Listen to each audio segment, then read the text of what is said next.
Welcome back, everybody. Do not adjust your DV dials. This is not Sports Center. I know you could get confused, but the other thing you're probably a little confused about is I'm wearing green today because Minnesota finally signed an offensive guard and a running back today.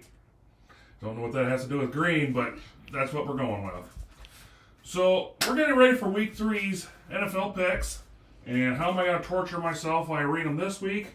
I've got Tabasco flavored suckers that I'm going to have in my mouth and try to read this off. Now, I opened it up because I didn't want to fumble with it for about 20 minutes while trying to talk, so I want to be able to get right to it. And it very, very strong hot cinnamon flavor, so this ought to be very enjoyable. So, to a quick recap, last week we had a three-way tie between myself, Don, and Declan, all with 10 points last week. So congratulations to us. Yay! So it's the same lineup again this week. Myself, Andrew, Declan, Don, and my dad Thor. So let's get into the games. No? Okay. First up, tomorrow night, Thursday night's opener, the New York Giants at the San Francisco 49ers. The 49ers are opening at 10.5-point favorites. They're 2-0. The New York Giants are 1-1. It was announced that Saquon Barkley will miss the next three games, so the Giants might not have much of a running attack. Also, words of note, San Francisco has only allowed 15 points so far through two games. That is incredible defense. And the New York Giants have been outscored 46-0 in the first half of games so far this year. They actually didn't score their first points of the season until midway through the third quarter last week. So, at no surprise, minus 10.5, every single one of us taking the Niners.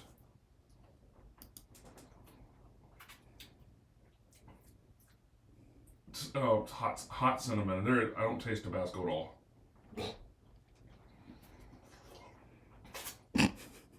Pretty sticky and big. All right, so your Sunday noon games.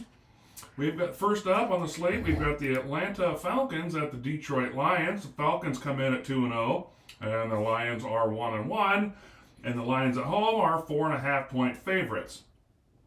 Atlanta beat Green Bay, thank God. I hate the Packers. And their offense behind Desmond Ridder is actually starting to click a little bit. Bijan Robinson, Atlanta's actually kind of blue-collar team, kind of getting it going. We're all surprised they're 2-0, and I know you are too. And probably the only people who aren't surprised are probably the players themselves. With the Detroit Lions, their star defensive back, C.J. Gardner-Johnson, out with a torn pectoral muscle suffered last week. That would hurt.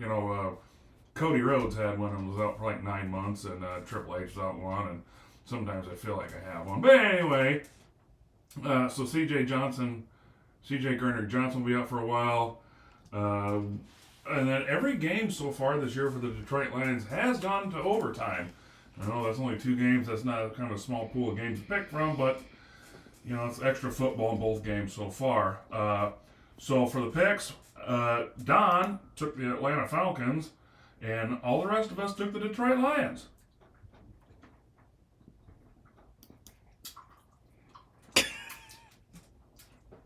Very hot cinnamon. Hot, very hot.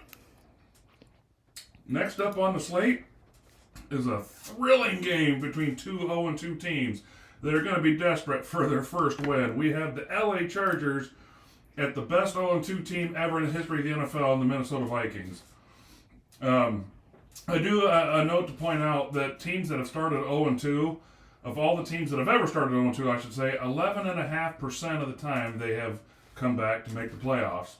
To whichever team loses, it goes to 0-3. That percentage falls down to 2.5%. There's only been 4 teams to go 0-3 and make the playoffs.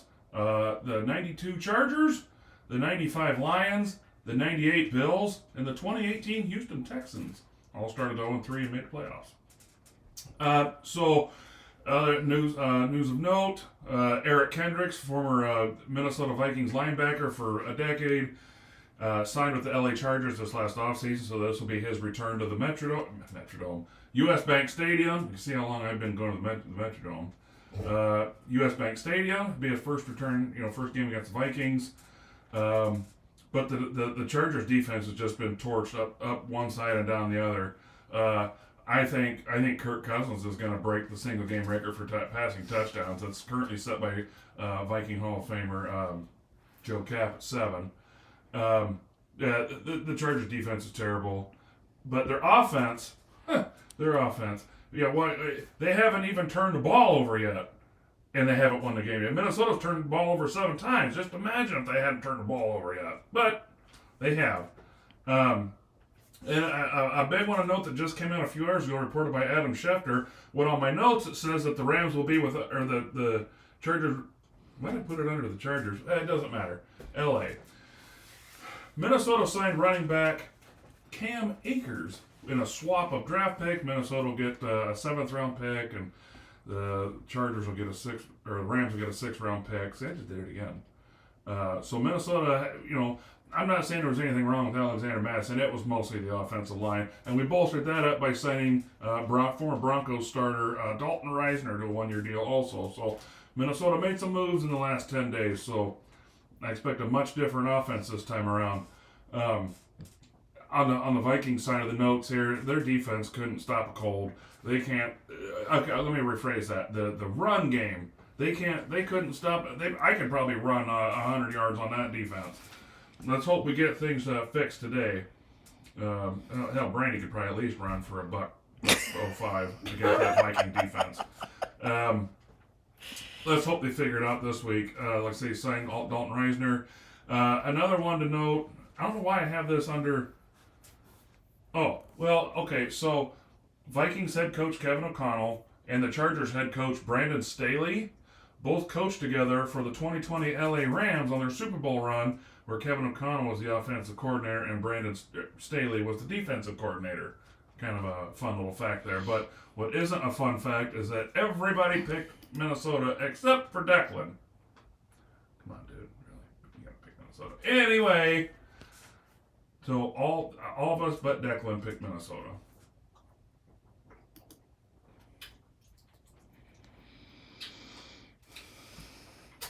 It's delicious. It's just hot cinnamon.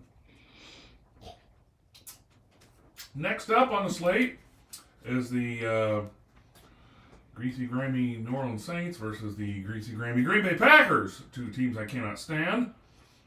The New Orleans Saints are 2-0, allegedly, and the Green Bay Packers are 1-1. Green Bay Packers are 2-point favorites. Oh, I want to note the LA Chargers are 1.5-point favorites over Minnesota for some reason. So New Orleans, they didn't look really great against Carolina. And David Carr was sacked 4 times. I think Green Bay's front 7 is much better than Carolina's, so David Carr could be running for his life back there. But Green Bay blew a 2-score lead, so their defense isn't looking much better. Jordan Love's only completed 56% of his passes, and the Green Bay defense has allowed 211 rushing yards. But I'm still going with the Saints because the Green Bay just didn't look that good against Chicago and Atlanta. So we're gonna go with myself and Bishop Don with New Orleans, and Andrew, Declan, and my dad with the greasy, grimy Green Bay Packers.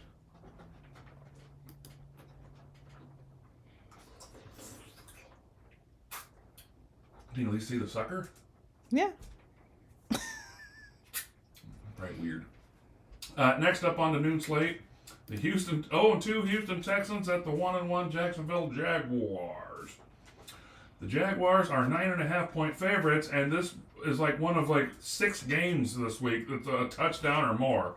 I mean, the parity in the NFL is getting horrible because there should be no reason why there's certain teams are so much better than other teams. I mean, that's a touchdown and a half, basically, spread. That's insane if there's supposed to be parity in the NFL. Houston, C.J. Stroud is actually getting better. I do think he's better than Bryce Young. he is improving, even though he's been sacked 11 times in the first 2 games. I mean, he's putting up Kirk Cousins numbers in that category. And they've also given up 56 points so far, but I feel like Minnesota's given up way more than that. At least if they haven't, it sure does feel like it. The Jacksonville Jaguars, Josh Allen is questionable. No, not that Josh Allen, but that Josh Allen, one you probably have never heard of, is questionable. I don't know why, I just want to throw that in there. You're probably like, who? Exactly, but I just thought it was funny. Travis Etienne, their running back, is also questionable for Jacksonville. They lost to Kansas City, only scored 9 points. Kansas City 17. Jacksonville's defense does not look that good, but everybody picked the Jacksonville Jaguars on that one. So not a surprise at all. I still believe that Jacksonville can get things rolling in Trevor Lawrence, even though I did start Kirk Cousins this week instead of Trevor Lawrence.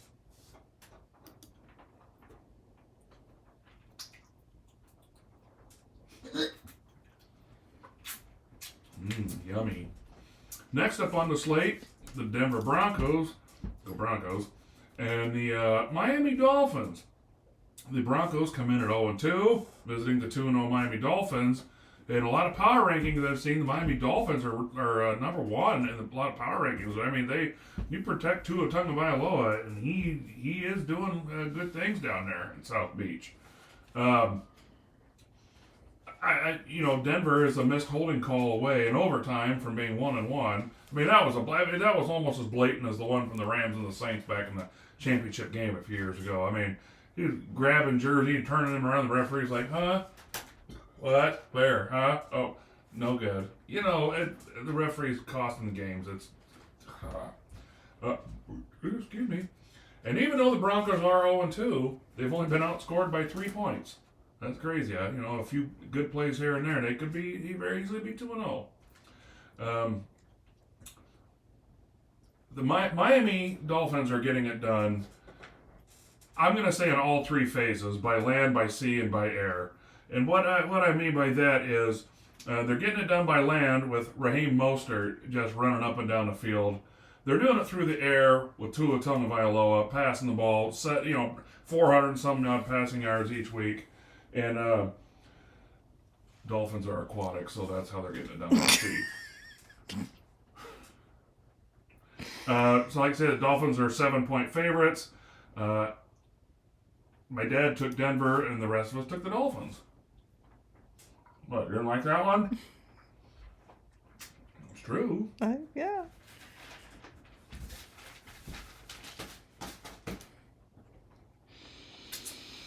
Next up, the Tennessee Titans versus the Cleveland Skidmarks, the Cleveland Browns. Both teams are 1-1, and Cleveland is 3.5-point favorites.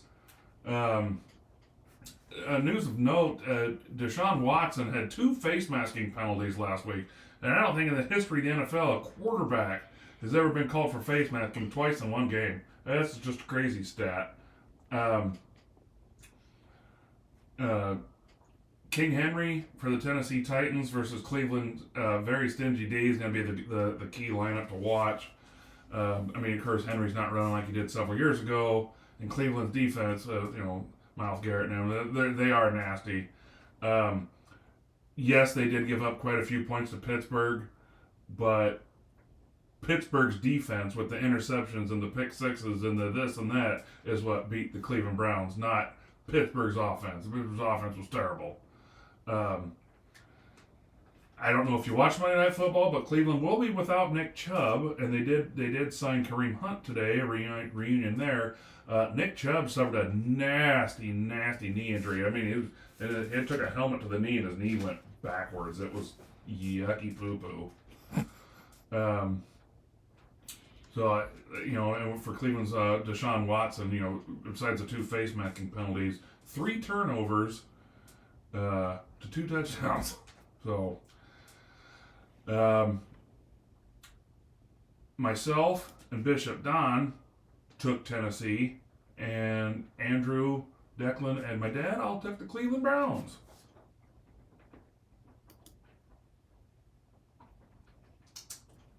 Next up is another almost touchdown spread.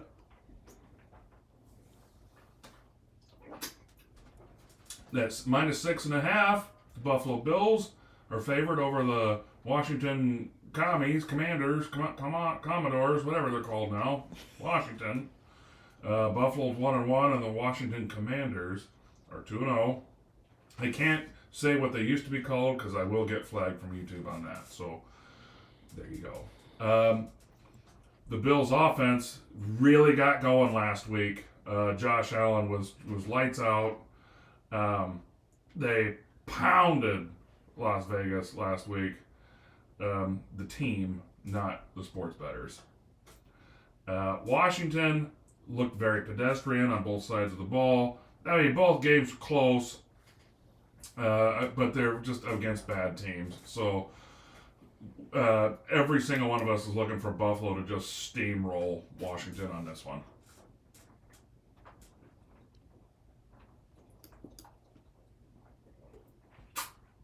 It's not even hot. I mean, I almost wonder if I should go to the Hellfire Sucker. But it's good. Next up, the Indianapolis Colts at the Baltimore Ravens. It's a funny fact that, it's not really that funny, but the Baltimore used to be called the Baltimore Colts. They moved to Indianapolis way back in the day. Indianapolis 1-1, Baltimore 2-0. Baltimore, another 8.5-point favorites over the Colts. I mean, wow. Anthony Richardson, the Colts quarterback, is in concussion protocol after his second rushing touchdown last week.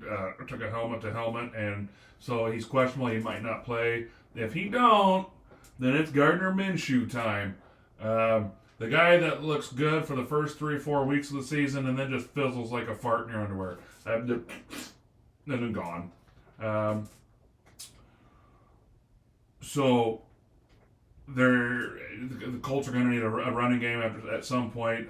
Jonathan Taylor's still on the PUP list or injured reserve, whatever it is, so he can't even play for another week or two. Anyway, Baltimore beat a very puzzling Cincinnati Bengals team. I mean, Cincinnati, on paper, looks just as good as Minnesota, but just can't get it rolling. I want to see. I want to see the Bengals beat a decent team. Or the Bengals, Ravens beat a decent team, but they're not going to get a decent team this week. And the other question is Odell Beckham going to play? He was linked up with Kim Kardashian the other day, so who knows what he's thinking right now. But all of us did take Baltimore to win that game. Fingers are getting sticky. Maybe the last couple will switch to. I mean, it was good. I'll finish that sucker. It was good, but just not hot. These are from my buddy Nick that runs the Hell Garden out in Dubuque. And I am actually kind of scared if I can't even get this open for some reason.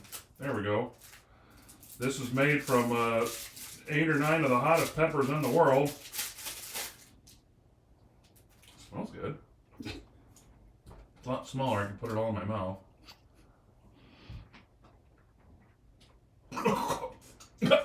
It's watermelon. It's instant heat. Good job, Nick. We're gonna cut. Oh Lord. Where were they? Jets.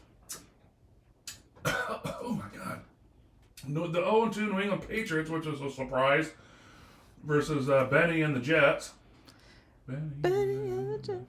The New York Jets, they're coming at 1-1. New England Patriots are 0-2 right now for the first time in over 20 years. That tells you how good Tom Brady was. But they played 2 really good teams, but just lost. So if the Jets do not do anything at quarterback, they should just run. New England should just run rung shot all over the Jets unless they can do something at quarterback. Because Zach Wilson, he looks like a deer in headlights every time he hikes the ball.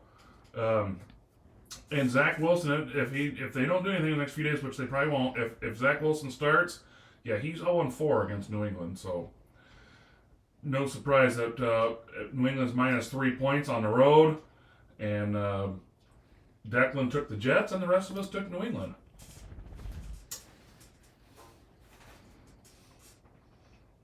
Whoa. This one's hot. This one is hot.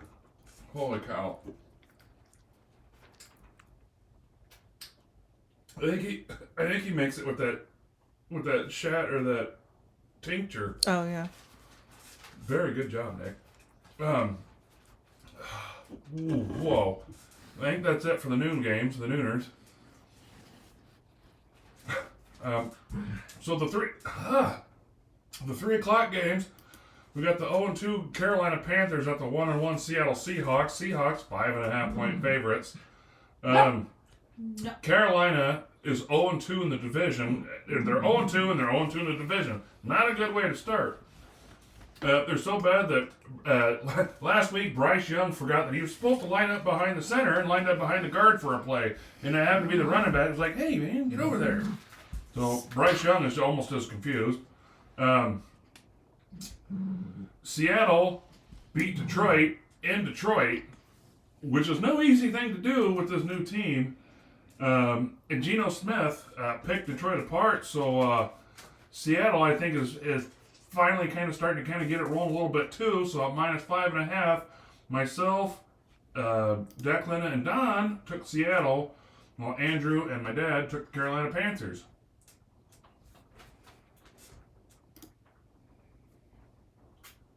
My tongue and lips are they're numb. This is delicious. Let me get some more. Next up, the Chicago Bears at the Kansas City Chiefs. Bears coming in at 0-2. Chiefs coming in at 1-1. The Bears defensive coordinator resigned today, citing health reasons, but I mean, I would probably have health reasons watching the Bears play defense as well. Kansas City is 13.5 point favorites, almost 2 touchdown favorites. You watch the Bears offense too, and remember what I said during the Week 1 video that you never trust an Ohio State quarterback? Well, right now Ohio State quarterbacks are 0-6 with Joe Burrow, who did actually play for Ohio State, Justin Fields, and Bryce Young, 0-6. Justin Fields, I don't even think could hit the broadside of a barn if he was standing in it at this point. They need to gear the game more towards his running ability, which they won't for some reason. The offense a mess. The defense is a mess. I don't even have any notes for Kansas City because I think Kansas City's practice squad would still cover the 2 touchdowns over the Bears. So that being said, everybody picked Kansas City.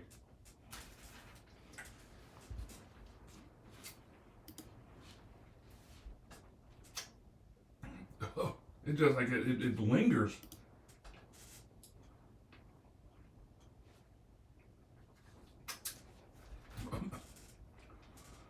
Next up, the Dallas Cowboys, who always seem to play at 3 o'clock for some reason, come in at 2-0 against the Arizona Cardinals at 0-2. I'm pretty sure the Cardinals are packing it in, but no, that was not any euphemism. I think they're just packing it in for the season. Dallas at 9.5 point favorites. Another big favor there. Arizona had the chance to beat the Giants, but then halfway through the third quarter just forgot how to play football and blew a massive lead to the Giants. Well, Dallas, for Dallas, this will be their first game against a non-New York team this year. I mean, I don't know why when they made the schedule, they could have had week 3 against Buffalo, but whatever. So like I said, Dallas 9.5. No surprise, everybody took Dallas.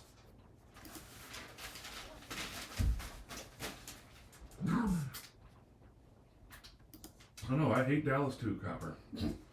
So the Sunday night game, for the second week in a row on primetime, the Pittsburgh Steelers at 1-1 at the LA Raiders. Las Vegas Raiders. I still miss the Oakland Raiders and the LA Raiders. It'll always be LA to me. But the Las Vegas Raiders.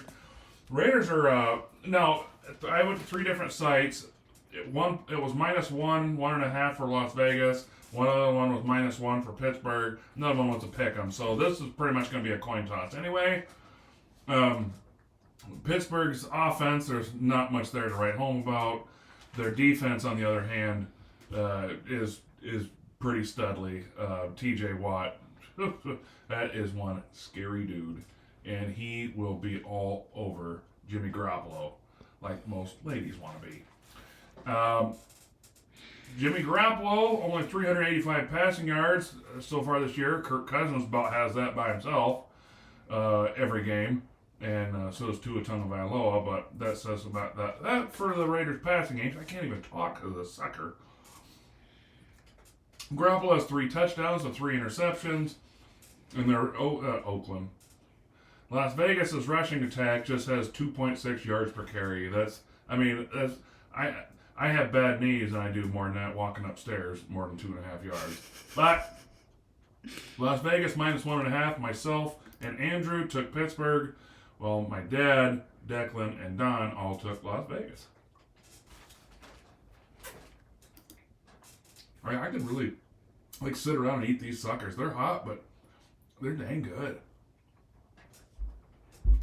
Well, that Tabasco one was fine. It just wasn't hot. It was like cinnamon. It wasn't Tabasco. I'm not a fan of Tabasco. Unless it's the green Tabasco. I love that stuff. And from what I heard, so there's 2 Monday night games again this week, and from what I understand, something I heard on Amazon, they're going to start showing more and more Monday night games now, especially with the writer's strike going on. So, bonus football for everybody, all you guys.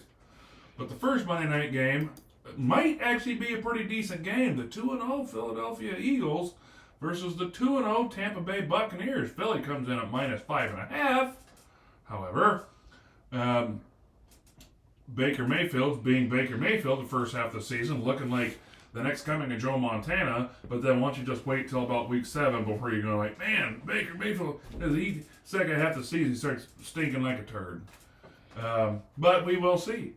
Of course, who likes being wrong? But I like being wrong about sports. I like when you get down on somebody and then they show you what they're really made of. So, come on, Baker. I haven't seen you in any State Farm commercials or whatever the hell it was when you were in Cleveland. Nobody saw them, I don't think. Philadelphia, their run defense is nasty. Their pass defense is nasty. Their offense is it's a little shaky. But I think Philadelphia can get it done. As long as they got Jalen Hurts back there, they're always going to have a shot. So it's no surprise that every single one of us took the Philadelphia Eagles.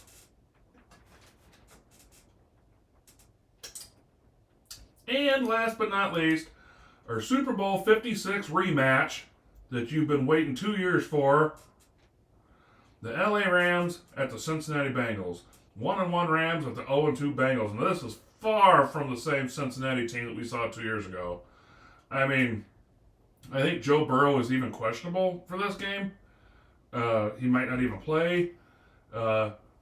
With no Burrow, there's no way they're going to win. Even with Burrow, I just away from what I've seen the first 2 weeks, I don't think they're gonna do much either, even with him in there. And the LA Rams have found their newest Cooper Kupp and a gentleman by the name of Puka Nacua. He's becoming their #1 target, and he is doing great things down there in Los Angeles. So keep it up, buddy. You're doing great things.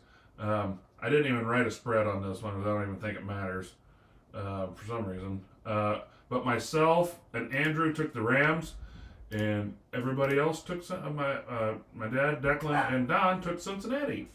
So there you have it. There's your week 3. Tune in next Wednesday night, give or take a day or two, to see how we all did. And again, this is not Sports Center. This is not da-na-na, da-na-na. And until next time, remember, no heat, no eat.